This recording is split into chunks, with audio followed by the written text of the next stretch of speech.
सोरेन जी, जिला परिषद अध्यक्षा जोयस बेसरा जी, प्रमंडलीय आयुक्त संथाल परगना, पुलिस महानिरीक्षक, उपायुक्त दुमका, पुलिस अधीक्षक महोदय, प्रेस के सभी साथीगण और विभिन्न प्रखंड से आए जो तो गो बाबा बोया मिसर को इनखोन अडी अडी गुण मान जोहार।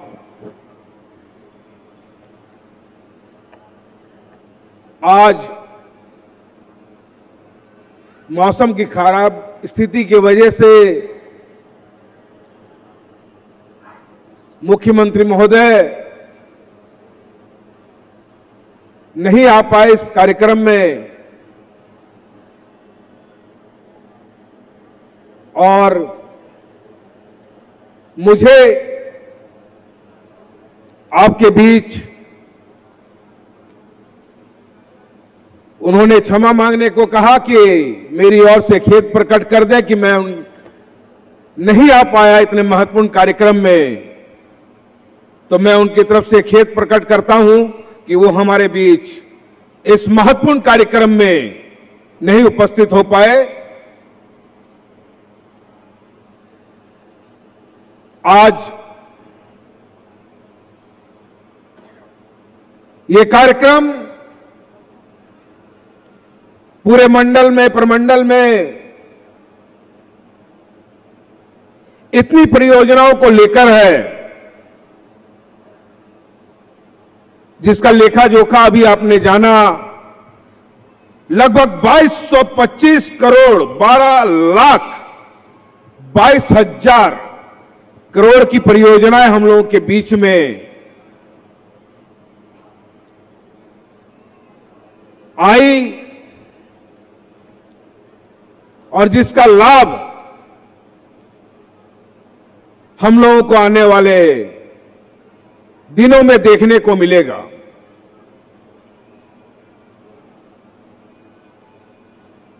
कई नई सड़कें हमारे खेतों को पानी, हमारे बच्चों का भविष्य, हमारी बहनों का भविष्य, हमारी माओं का भविष्य से संबंधित कई परियोजनाएं हैं और सरकार द्वारा चलाई जा रही हैं। ये सरकार निरंतर ये प्रयास कर रही है कि जिस उम्मीद के साथ, जिस विश्वास के साथ आपने इनके हाथों को मजबूत किया, आपने अपनी सरकार बनाने का काम किया, वो सरकार आपको निराश ना करे। सरकार की हर वो योजना आपकी योजना हो,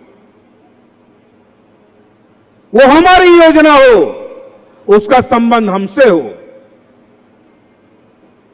और सरकार ये निरंतर इसलिए सोच पाती है क्योंकि ये आपसे जुड़ी है, ये आपकी सरकार है। यहां का एक एक जनप्रतिनिधि हमारे बीच का है। इस राज्य के मुखिया चंपा सोरेन जी हमारे बीच के हैं। हमारे पूर्व के मुख्यमंत्री हेमंत सोरेन जी यही का धरती पुत्र है। आज हमारा सांसद ललित सोरेन जी यही शिकारीपाड़ा के हैं। जिला परिषद अध्यक्षा वो यही की है, अस्थाई है।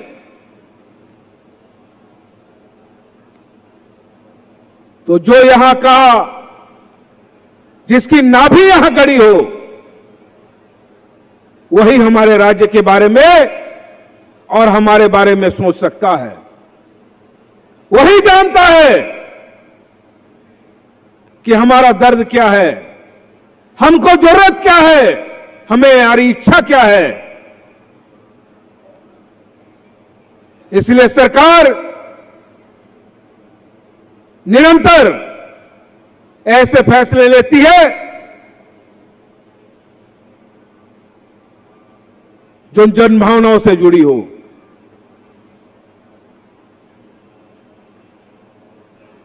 हमारी जरूरतें बहुत ज्यादा नहीं है, हमारी जरूरतें सीमित हैं। हमें भी हक है कि हम अच्छे घर में रहें।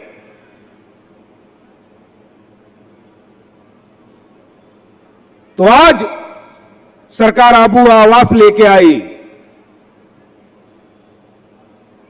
हमारी जरूरत है हमारे खेतों को पानी की है।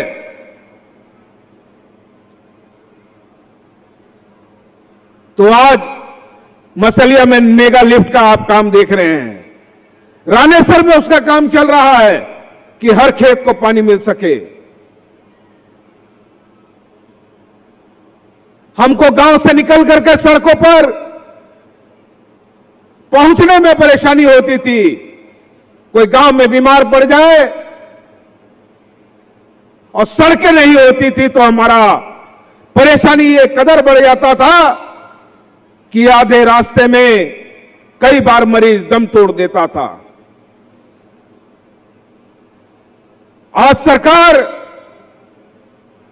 ऐसे ऐसे सड़कों को चिन्हित करने का काम कर रहा है जो गांव से ले सीधा मेन सड़क तक उनको जोड़ने का काम कर रहा है। आज यहां दुमका में मेडिकल कॉलेज की स्थापना हुई तो आज कई सारी गंभीर बीमारियों का इलाज हम लोग देख रहे हैं कि यहीं से हो जा रहा है। कहां रांची जाना पड़ता था, कलकत्ता, सिवड़ी, अच्छे डॉक्टरों के अभाव में कई बार अच्छी इलाज की व्यवस्था ना होने की वजह से हम अपने भाई बेटे को खो देते थे।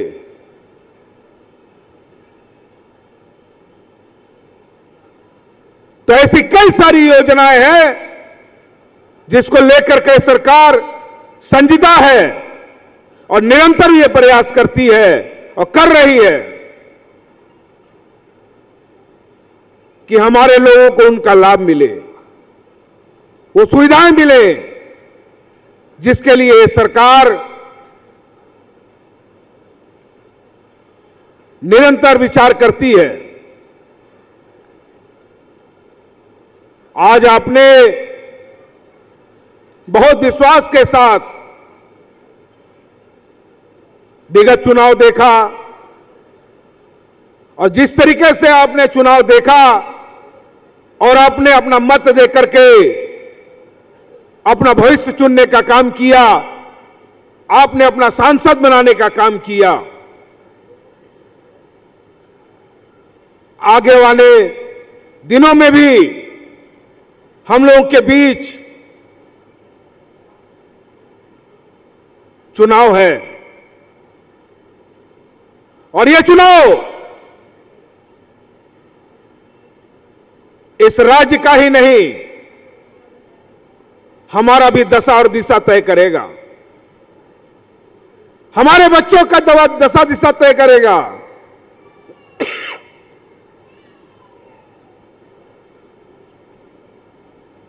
तो उसके लिए भी हमको तैयार रहने की आवश्यकता है कि जिस गति से सरकार विकास कर रही है, सरकार जिस तरीके से हमारे बारे में सोचने का काम कर रहा है,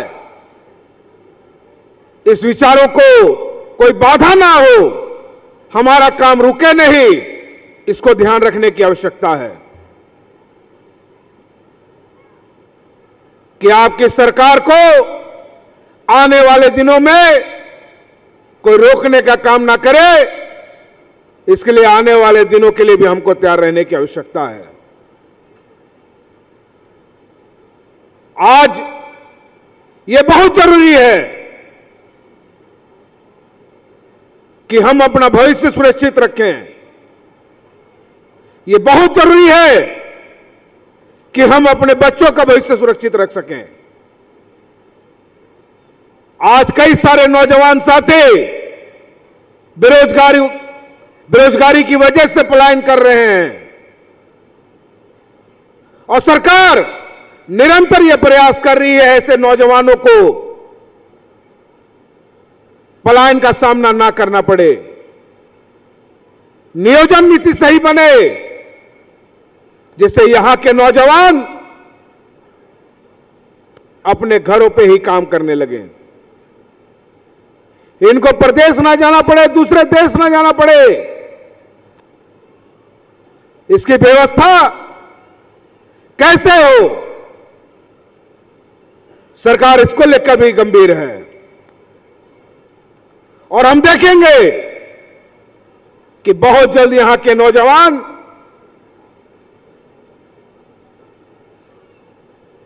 के रोजगार की व्यवस्था आपकी सरकार करेगी। तो विशेष ना कहते हुए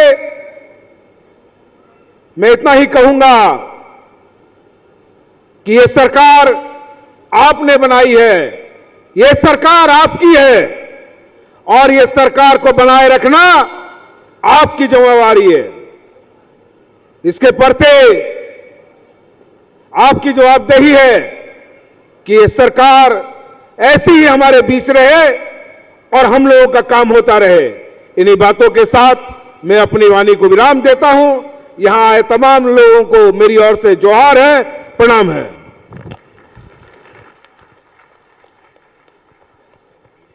बहुत बहुत धन्यवाद करती हूं।